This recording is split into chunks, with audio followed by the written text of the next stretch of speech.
Morning, everybody. Welcome to another installation of Flyleaf, our occasional conversation with friends and authors of the Historical Publications Office here at the North Carolina Office of Archives and History. Really glad today to be joined by Seth Barrett Tillman, Associate Professor at Maynooth University School of Law and Criminology, joining us all the way from Ireland. Thank goodness for video conferencing. That would be a long trip to make. It's good to see you today, Seth. Good to see you too. So we're going to talk today about your article in the North Carolina Historical Review called "A Religious Test in America: New Sources on the 1809 Motion to Vacate Jacob Henry's North Carolina State Legislative Seat." So I guess first, tell us a little bit about Jacob Henry. Who is Jacob Henry, and what do we need to know about him? Well, that's a good question, and we only know a little bit about Jacob Henry.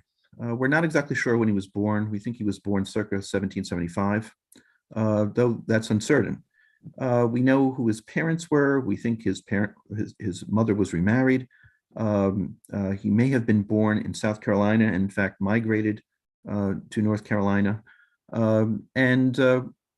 We do know he grew up in North Carolina. And in 1808, he was elected to the state legislature. He had a fairly unremarkable term. He was a member of the Federalist Party, which was a minority party at the time. And in 1809, he was reelected. Again, nothing particularly remarkable. And I've discovered two bills he sponsored. They had to do with river dredging, not exactly one of the cutting edge issues of the day. We also know his family owned slaves, and we know he owned slaves most of his life, as far as I could tell. In 1809, the legislature met in November 20th, and we're not exactly sure, but apparently he was sworn in with the other members. 2 weeks later, around December 5th, there was an objection to his continuing membership in the legislature. And we have the objection recorded in the Legislative Journal. And the Legislative Journal seems to indicate that there were two related objections. One was he denied the truth of the Protestant religion. And the other was something was wrong with his qualification, which again seems to relate to the religious test that was then in the North Carolina Constitution of Article 32, which had some limitations on who could hold positions in the North Carolina government, basically related to being a Protestant. Henry apparently, and I don't say this conclusively, apparently was Jewish. And most people have looked at this little imbroglio, which lasted the better part of a day, that it was an objection rooted in the fact that Henry was Jewish and maybe he didn't take the oath. There was some debate in the legislature in the lower house that he was elected to be a member of. This debate is a little mysterious, and I'll be happy to talk about it. But the House rejected the motion. It appears an overwhelming majority voted to object. It may have even been unanimous, which may have even included the objector. And Henry would basically go down in history as a person who stood up to, if not bigotry and intolerance, a person who reflected the emerging tolerance in American society, going away from an earlier parochialism of religious tests in American society. And then the strange things happens, which is that Henry pretty much disappears.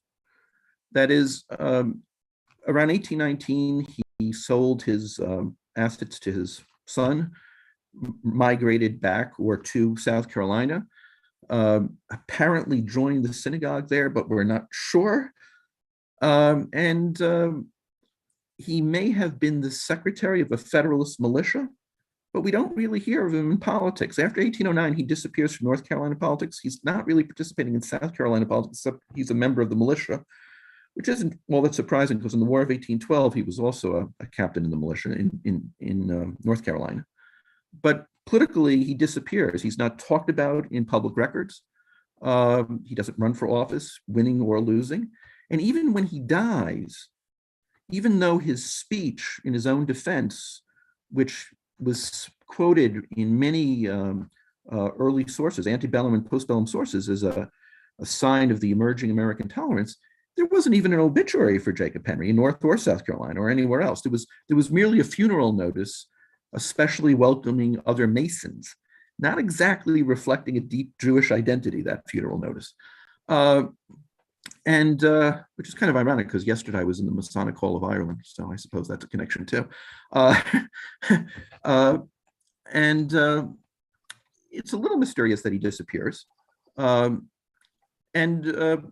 Jacob Henry is sort of fondly remembered by all sides and all debates in American society going forward, fitting into whatever narrative is needed and whatever history is desired by the author. You could see the Jacob Henry incident reflected in so many different ways, and we only know a few facts about it too. And sometimes the different ways the story is told are completely at odds with one another, which to me is one of the amazing things about the J, how useful this little nugget of North Carolina or church state history has become for so many people with so many different narratives to tell. Now, I have to admit that I only came into this, into researching this orthogonally. That is, the people who usually talk about the Jacob Henry story are usually North Carolina or local historians, that is, historians of the Beaufort area or historians of North Carolina history, and sometimes wider American history. A lot of church state historians have talked about it. I've even discovered foreign historians in Germany and in other countries, in other languages, talking about this incident as if it reflects some important or deep insight into Western history. And I don't think it does, actually, for reasons I'll explain. Sure. So church state historians are interested in, and sometimes just general historians this will be the tail end of a footnote, sort of rounding out the developments that started in 1776, showing how things had moved forward in a progressive or more easily understood American way, getting away from the parochialism of religious tests that were then in the North Carolina Constitution and many other state constitutions. And as a matter of fact, some of those religious tests, for all I know, are still there. It's just that they're not enforced anymore, because the U.S. Constitution First Amendment seems to have superseded those earlier religious tests. And there were decisions of the U.S. Supreme Court in the post-World War II that seemed to reflect that. So my interest was almost entirely orthogonal. That is, I am not a church state historian. I'm not a North Carolina historian. I'm in fact an academic lawyer. And since 2008, one of the areas that I've been exploring was the use of the word office and officer in the US Constitution and in early American constitutions. And at some stage in my research, I came across the Jacob Henry incident because Article 32 of the 1776 North Carolina Constitution, which was the governing constitution during the Jacob Henry incident, that religious test is phrased using office and officer language. That is, it excluded people who are outside, who denied the truth of the Protestant religion from holding offices in the civil department of the North Carolina government. So I was interested in how they understood those words to mean, because I thought it might be more information or round out my knowledge how it might have been used in 1787 with the US Constitution. And after doing some research on that, I decided, in fact, that wasn't the case at all. And as a matter of fact, what I came to discover about the Jacob Henry incident was, like other historical incidents, it hasn't exactly been recorded as well as it could have been. As a matter of fact, it seemed to me a lot of people had to be just dead wrong because so many people were contradicting one another about what happened in the story and what the motivations of the people were involved. So I'll just give you two possibilities. And not only were people contradicting with it, they were contradicting with almost without noticing. There would be another set of historians and commentators saying something completely different, not even attempting to rationalize or distinguish their own position, almost oblivious to the fact there were lots of other people who disagreed. And so, for example, some commentators, including legal commentators, thought, as I had wondered when I came into this debate, that the reason Henry was let off the hook, was allowed to keep his seat, notwithstanding the Protestants only test, was because there is this view that the word office or officer doesn't extend to members of the legislature or under the National Constitution, members of Congress. That might sound very counterintuitive, but in fact, there are many early sources saying just that, including a very famous incident where during the first impeachment, there was a US senator who was impeached, and the prevailing understanding why Blount, Senator Blount was impeached, who I think actually was North Carolina also, come to think of it, was impeached, was, I wonder, no, I just noticed that. They were both North Carolina. Blount also escaped being convicted for his impeachment, and the prevailing view seems to be, though we're not exactly sure, was because Blount held a congressional position, and the language of the impeachment clause in the US Constitution only relates to office. Now, we don't know that 100%, but that is the prevailing understanding of why the Blount impeachment failed. And it wouldn't be at all surprising if back in 1809, that might have been the motivation why Henry was let off. All right. Now, many commentators have said that. The problem is how did they arrive at that conclusion? That is, the only thing we have from the legislative records was the motion to object and the vote in which the motion failed. That is, the legislative record was very sparse. It didn't record debate. So when there were historians and other commentators saying the reason he was let off was because, they pulled that out of thin air. There's just no way they could have known that, and which is very strange. Now, that's not to say they must be wrong, but why they express confidence in that hypothesis is really, it's really quite telling of the way a useful narrative is developed when people really want it, when the actual knowledge we have is extremely sparse. Now, I would have liked if that was the explanation, because it would have fit in with my own work. But, I wasn't going to pound a square peg into a round hole. I mean, I'm just not going to do that. It just won't work. Now, there was another explanation that many commentators had.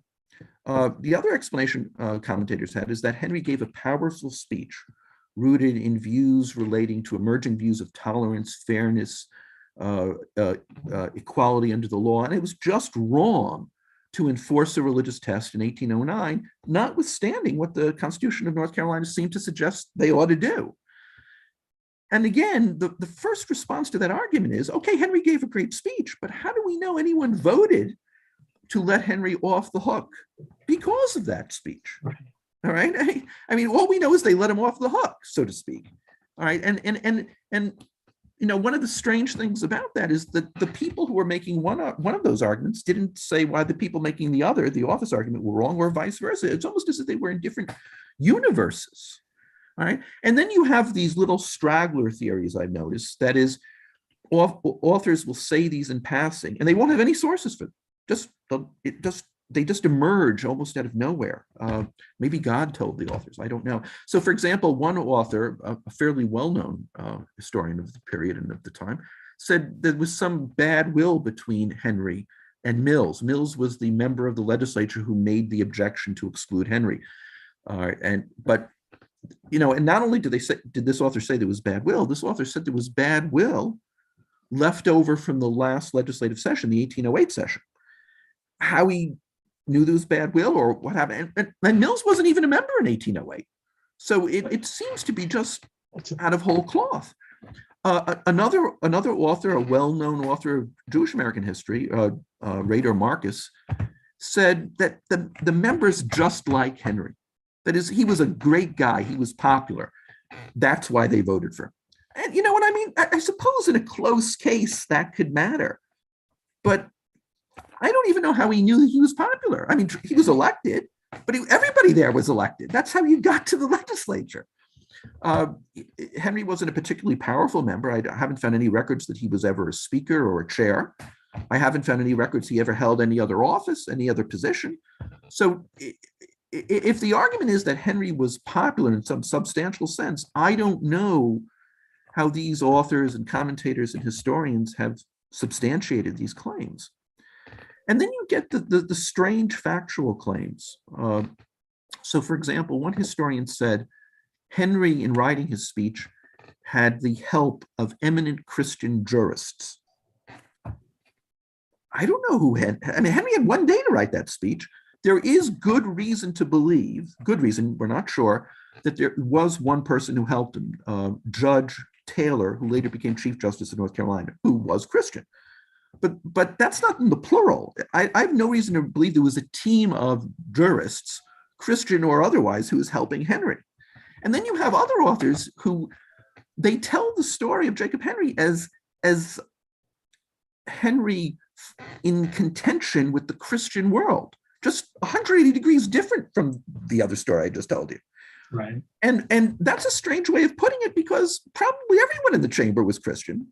I don't know that Christianity had anything to do with the conflict, except in the sense that Christianity had a lot to do with the origins of the religious test. I don't necessarily mean that in a parochial way. Religious tests were almost universal in the Western world. Let me rephrase that. In the European world, which Catholic or Protestant, many countries had religious tests, and many states had religious tests coming out of the colonial period.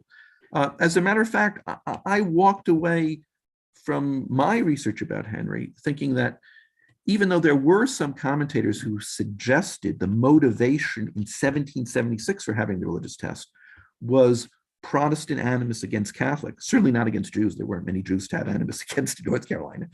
That possibility is there.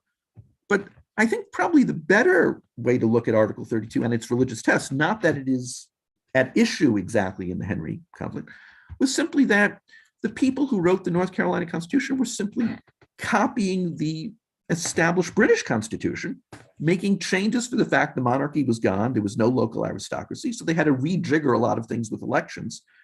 But if they weren't being social revolutionaries in writing the North Carolina Constitution, and they sort of kept elements of the former religious establishment, not all of it, elements of it. As a matter of fact, one of the ironies of this period is that Henry, not only was Henry not excluded, but the only people apparently who we know were excluded on the basis of religion were 3 Protestant ministers who were excluded on another religious test in the North Carolina. That is, the North Carolina Constitution had 2 religious tests. It had the one in Article 32, which was at issue in the Henry motion, but there was a sister one which excluded ministers, I think the phrase was ministers of the cloth, but it meant religious ministers, it meant clergymen from the legislature or from the Council of State. Not from offices. The funny thing is Article 32 excluded people from offices, whereas Article 31 excluded people just from the legislature and the Council of State. And I think the thinking there was, it's not a problem having a minister or a religious person as governor or as an officer because he acts alone. The threat, as they might have understood it, I think, was when there's a minister in a chamber where everyone's supposed to be independent, we're worried that he'll lean on people with religion rather than what might be seen as more of the merits. So there was a reason to exclude certain people, clergymen, from the legislature. By the way, that wouldn't withstand constitutional scrutiny anymore under the federal constitution. But the only people who were excluded, we have records of 3 Protestant ministers being excluded. That doesn't exactly look like it's anti-Catholic animus. Right. It certainly doesn't look like there's anti-Jewish animus. Right. So the story that we sometimes hear about the Henry incident was that this was the minority or the Jewish fellow, and actually we're not 100% sure he was Jewish, standing up against the old religious establishment, bringing the world forward to a better place, more equality, more fairness. And certainly that's the way it's understood, but I'm not sure that's really what happened. And to me also, there was sort of a little bit of an archaeological mystery, which was that the incident with Henry happened in 1809. And there's no record of his speech in the legislative documents. The first record in books we have was 1814. Okay. So to me, there was a question if the first book was reporting in 1814, where did they get it from? Yeah. It wasn't in the legislative record. It started being reported in books on elocution and speechifying and politics to be used in American schools in 1814 going forward, and was frequently republished. You could even find it in 20th century reproductions of important American documents or important documents on church-state history, both general American and church-state. But to me, one of the interests was, where did they get that first copy to publish in 1814? Yeah. And the first place to look, I thought, was newspapers, but many people have looked there. And one of the things I found, and I thought I was the first, but I wasn't, it turns out, I thought I was the first to uncover the fact that the source of the later reproductions of Henry's speech was from newspapers, but the newspapers didn't get around to reporting until more than a month later. And not only did they report things more than a month later, including Henry's speech, but they were newspaper articles recording the floor debate, which wasn't in the legislative record, but there must have been newspapermen in the gallery writing the debate down. And these post eight, that is, the debate on the Henry motion happened on December 6th, but it wasn't until December 28th and into January and February that we see reports of debate in the newspaper. And I thought I was the first to find that. In fact, I wasn't. There was actually an archivist in North Carolina who found these newspaper, not all of them, she found some of these newspaper reports and put them in a paper she wrote for, I think, a master's or a PhD, not a dissertation, a PhD, but for some advanced degree she was going for. She did not publish this paper, but she left it in the state archives. All right. Len Rogoff, who's a North Carolina historian, writes on Jewish history in the South and particularly North Carolina. He found this manuscript and he quoted part of it in one of his books. So in fact, he beat me to the punch. All right. But Len, to some extent, I think, when he read these reports, I think to some extent he was trying to fit these newspaper reports into the two standard arguments, which was the office argument, and the other argument was the equality tolerance argument. I think, in fact, the floor debate reflects something else, a third reason people voted to reject the Henry motion to exclude. They were, first of all, they were deeply uncomfortable doing this. That is, and I think both sides were deeply uncomfortable. The two main parties were the Jeffersonian Republicans, sometimes called the Republicans or the Democratic Republicans. And I happen to think, and I don't want to project, when one of their members made this objection, they were surprised, they were floored, and they were livid. And I think that's one reason this member was never heard of again in politics. All right? These people did not stand for questioning people about their religion and then excluding them after they were elected. This was just not what they were about. And I think the Federalists, first of all, he was their guy who was elected. He was a member of the militia, so he was, a gun-owning patriot. But also, I think the Federalists probably were very sympathetic, were more sympathetic than you might expect to the office argument, because this was the argument they used during the Blount. Of course, it wasn't the same people, but it was the same party. Yeah. And I think they were probably very uncomfortable doing this too. That is, even if it fit into the zeitgeist of 1776, by 1809, things had begun to change. And one of the members says, what are we going to do? Ask him if he, this is actually in the newspaper reports. Do you think we should ask him if he eats pork? And he meant that sarcastically. He said, we can't possibly do that. Well, and the implication was we will look crazy to our constituents. And I think that wasn't just a sign of tolerance. That was a sign that this was not something they were happy to do. Right. And then there was questioning, all right, because part of the objection to Henry that was something wrong with his oath. And you see division among historians, what the nature of that objection was. Some historians suggested that he never took any oath at all. He just didn't take it. And that was the reason he failed. There's no evidence of that. And some of the other historians have understood the objection to mean he either didn't hold a Christian Bible or he held a Jewish one. And perhaps that was unacceptable to the members. All right. Now, I have another paper on the details of that. I won't talk about that. That was in a different journal, not yours. But what I can say, if you read the newspaper reports, all the people who were witnesses about his oath seem to have no recollection at all about what he did, which in a certain sense is not surprising.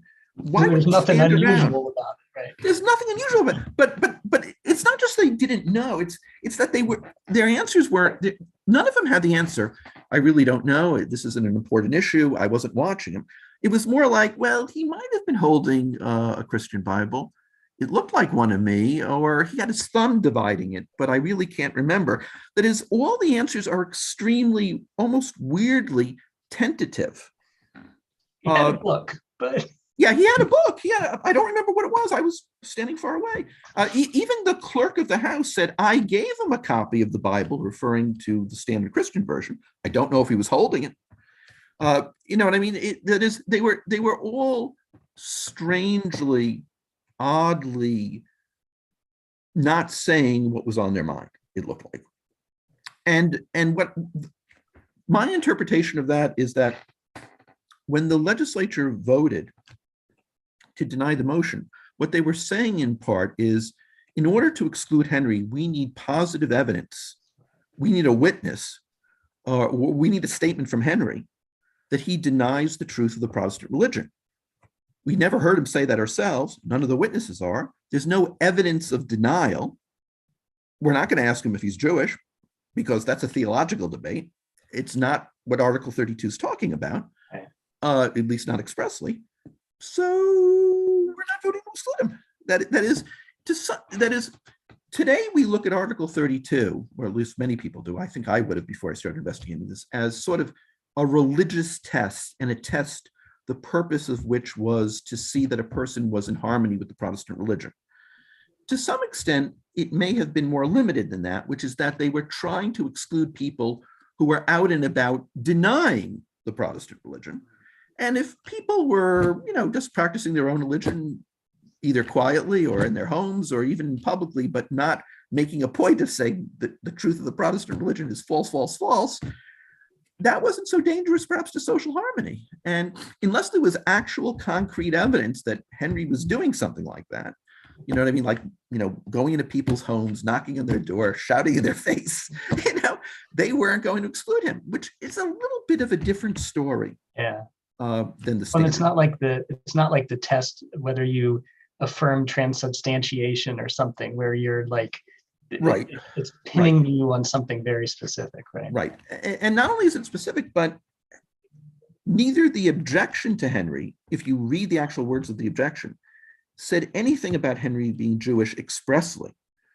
And Henry, in his own rousing defense, the speech that has been recorded and reproduced, and young Americans were asked to read or perhaps even memorize for many years, Henry doesn't actually concretely say he was Jewish.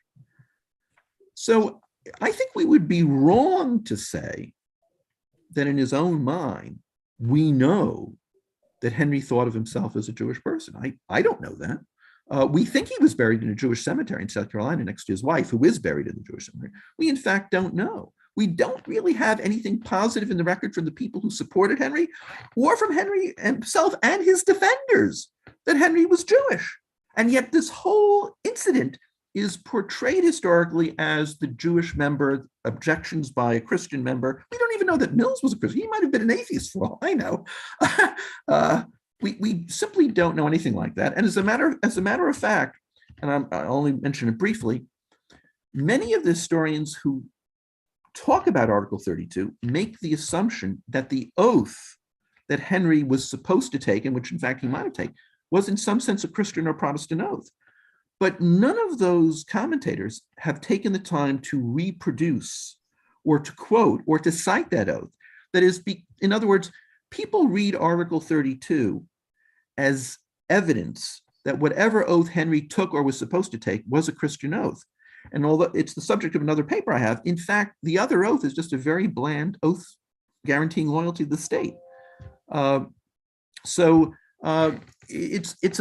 It's an odd story that is constantly being told and retold, where a very small constellation of facts are expanded, and there's tremendous hyperbole in order to fit the Henry narrative, the Henry facts that we know, into whatever is the preferred narrative.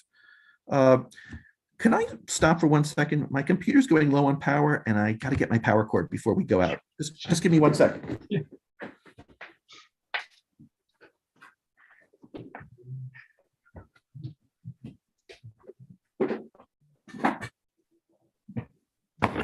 Sorry about that. I should have thought about it before we started. Got it. I'm good. So, I mean, this is fascinating. So what do you think really went on here? Like, what do you think really happened? I think that the vast majority of members, the pro-Henry ones and the anti-Henry ones, this is not what they signed up for when they ran for the legislature. They did not want this. They wanted this to go away as fast as they could. And afterwards, I think they wanted Mills, the objector, and Henry to go away. I think they were deeply unhappy with both of them uh, uh, for different reasons. I mean, I think the Jeffersonians just must have been in a state of shock Sure. that one of their members could have launched this objection. I mean, what a way to embarrass them among their constituents and nationally. You want us to do what? To whom? He's a member of the state militia. And in the War of 1812, he was, I won't say he was a hero, but he, you know what I mean? Just a few years later, he was the captain, of a militia unit. I mean, he was a businessman in Beaufort. This is just, it just wasn't on in 1809. Yeah.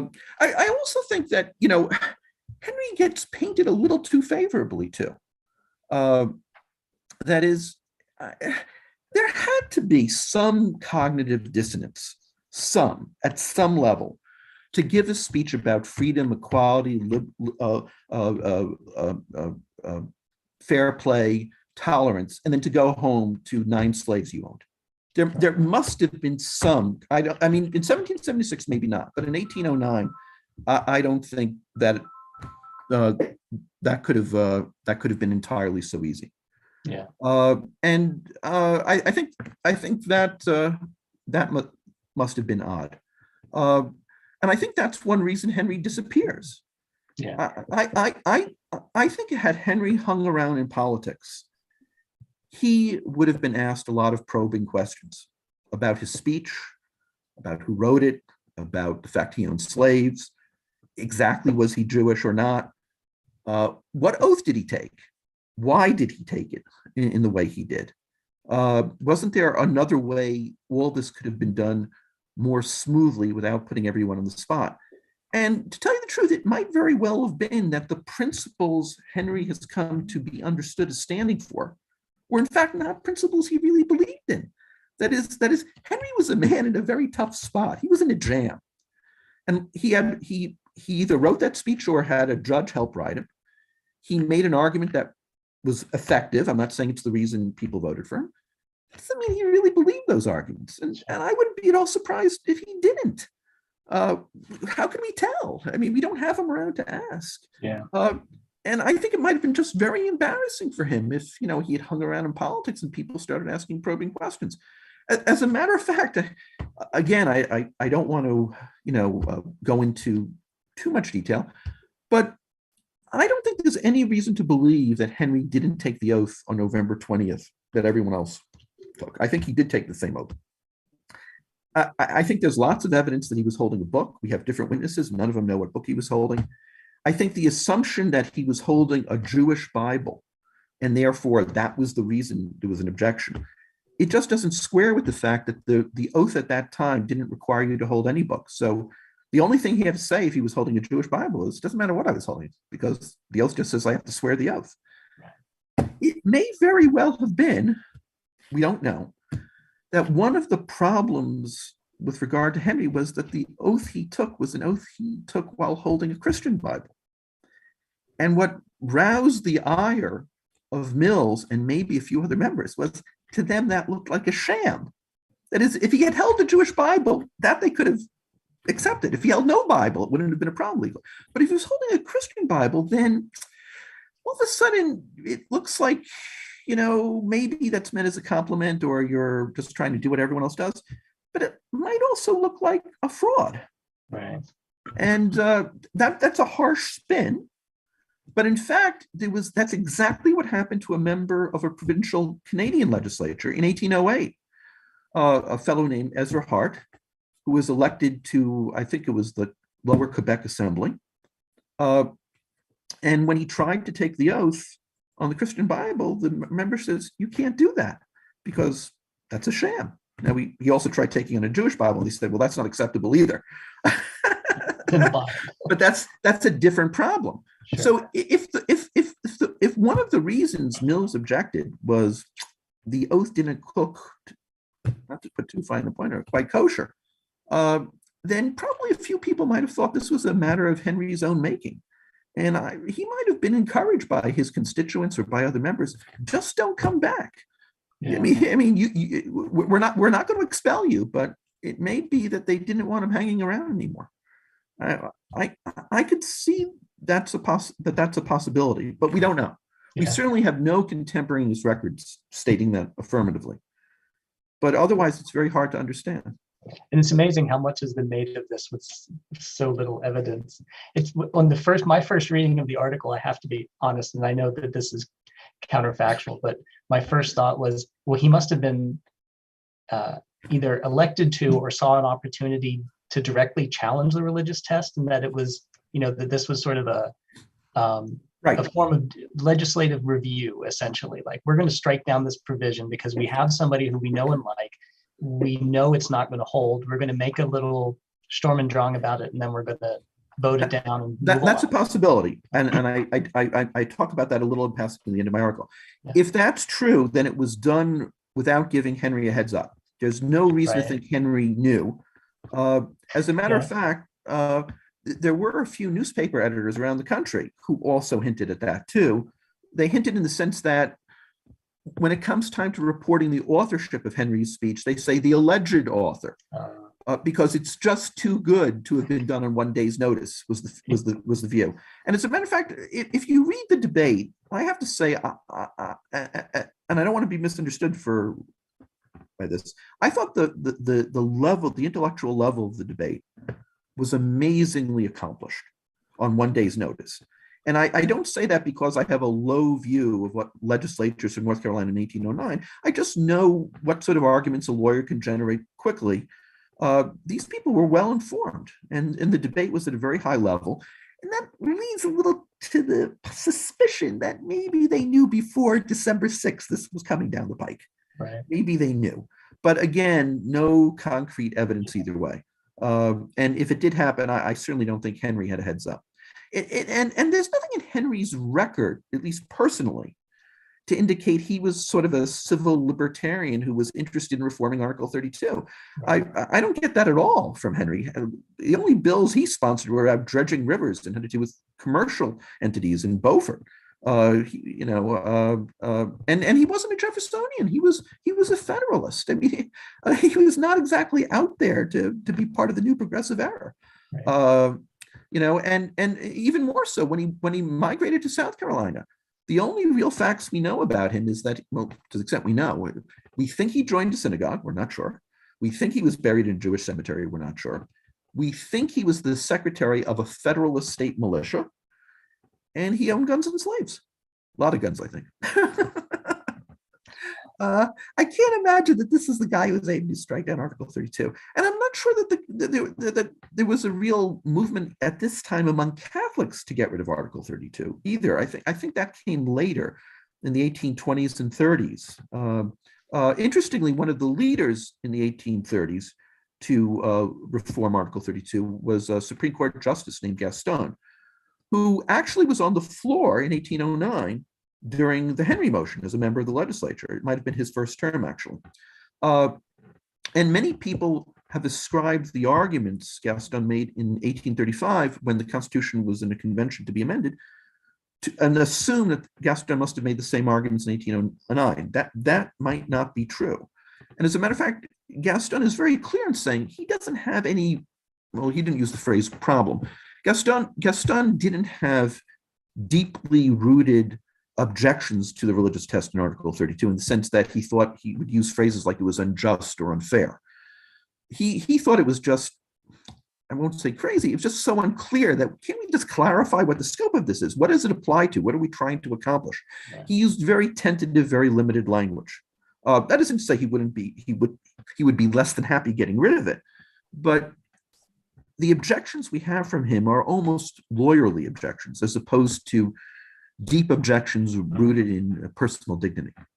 So again, the way we tend to look at religious tests today is very deep up with what is our modern American identity. I'm not sure that the objections to religious tests back then were as deep. And I don't think that the Henry story neatly maps on to the way we view identity and American identity, modern American identity, and the way we view the interplay between religion and state. It might have been about a lot less than that, so to speak. And happily, it might be in some ways about more than that. one thing one can say about the members back in 1809 is they took their duties very seriously. The debate was at a high intellectual level, and everything seemed to be being conducted by the Marquess of Queensberry rules. They tried to be fair to everyone. Everyone got an opportunity to speak.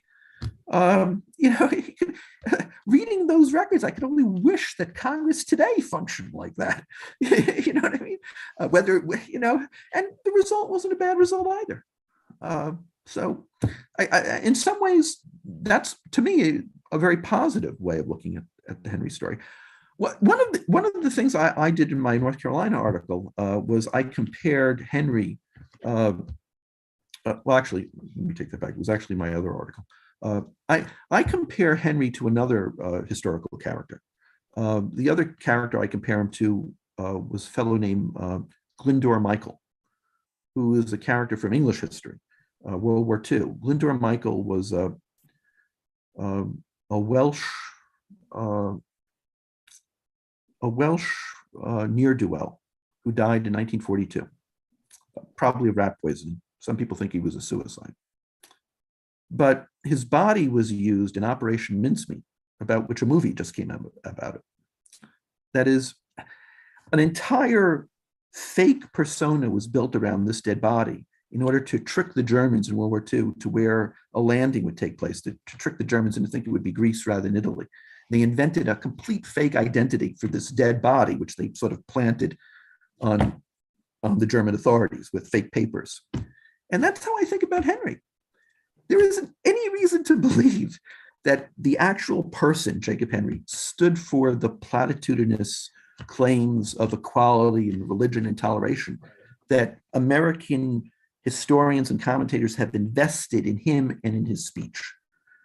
He was just a person in an unusual time and place who, finding himself in trouble, maybe wrote a speech making use of those sorts of arguments that we so deeply respect today and want to believe that others genuinely believed back then. But I'm not so sure he did.